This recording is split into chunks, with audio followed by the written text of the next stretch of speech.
The subject of this speech is a topic which has been discovered recently and which may not exist at all. I may be talking about something that does not exist. Therefore, I'm free to say everything or nothing.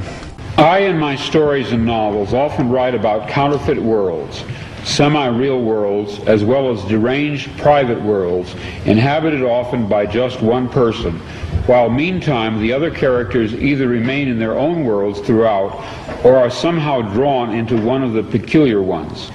This theme occurs in the corpus of my 27 years of writing. At no time did I have a theoretical or conscious explanation for my preoccupation with these pluriform pseudo-worlds, but now I think I understand.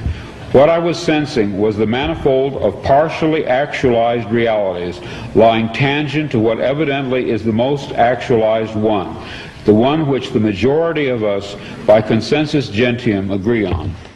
Later that day, back home again, but still deeply under the influence of the sodium pentothal, I had a short, acute flash of recovered memory.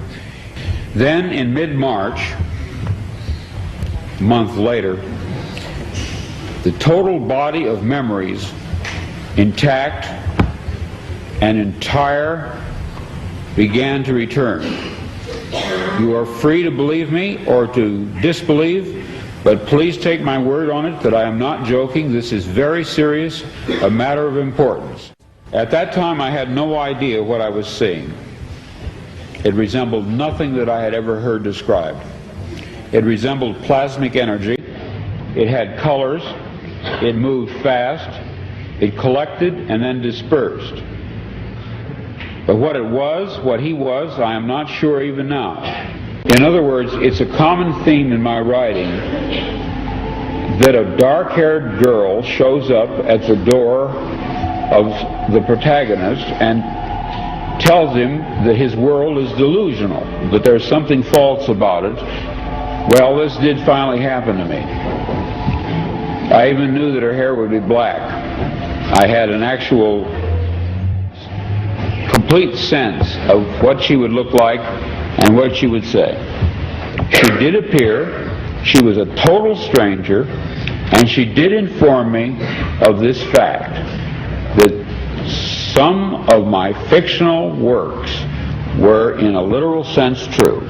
I wrote out these dreams in novel after novel, story after story. To name two in which this prior ugly present obtained most clearly, I cite The Man in the High Castle and my 1974 novel about the U.S. as a police state called Flow My Tears, the Policeman Said. I'm going to be very candid with you. I wrote both novels based on fragmentary residual memories of such a horrid slave state world. People claim to remember past lives. I claim to remember a different, very different present life.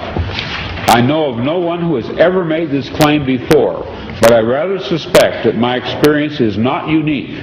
What perhaps is unique is the fact that I am willing to talk about it. We are living in a computer-programmed reality, and the only clue we have to it is when some variable is changed and some alteration in our reality occurs. We would have the overwhelming impression that we were reliving the present, déjà vu, perhaps in precisely the same way, hearing the same words, saying the same words. I submit that these impressions are valid and significant, and I will even say this: such an impression is a clue that at some past time point a variable was changed, reprogrammed as it were, and that